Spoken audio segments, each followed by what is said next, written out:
Régine Rezeau est maire depuis 2008. Elle gère un peu plus de 700 habitants dans la commune de Sèmes. Budget, 800 000 € par an. En 2014, les transferts de charges de l'État lui ont coûté 25 000 €. Alors tous les moyens sont bons pour trouver de nouvelles ressources. On a fait des investissements pour réduire nos charges de fourniture de combustible et d'énergie. On a remis en service une aire de camping donc au moment du chantier de la LGV. Ça nous a apporté des ressources supplémentaires. 20 000 € par an, mais une rentrée financière à durée limitée car conditionnée au chantier de la LGV. Quant aux dépenses de fonctionnement, difficile d'en faire une variable d'ajustement avec des charges incompressibles comme les dépenses de personnel, 50% du budget de la commune pour une dizaine d'employés. Enfin, ce qui est en train de se dessiner, c'est resserrer les moyens et en tout cas nous conduire à nous organiser autrement et à mutualiser les moyens.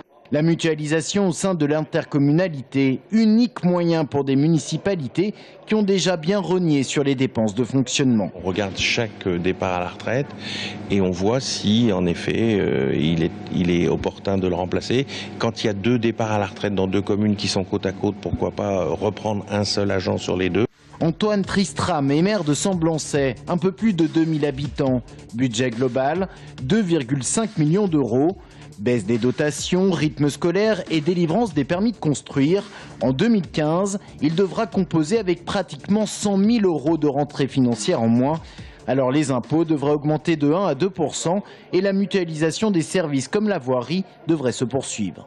Sur les investissements, des travaux de voirie par exemple, au lieu de refaire une voirie en entier, on en fait la moitié une année, la moitié l'autre. Nous qui étions le principal donneur d'ordre dans les bâtiments, travaux publics et autres, on voit très bien qu'on va limiter. Et donc ces entreprises-là vont avoir du mal, elles ont déjà du mal, elles viennent déjà frapper à la porte en disant est-ce que vous avez des chantiers, des choses à faire, et on leur répond non. 2 maires qui doivent redoubler d'imagination pour clore leur budget 2015. Ils disent cependant être conscients de la réalité économique, accepter les efforts, mais critiquent la méthode.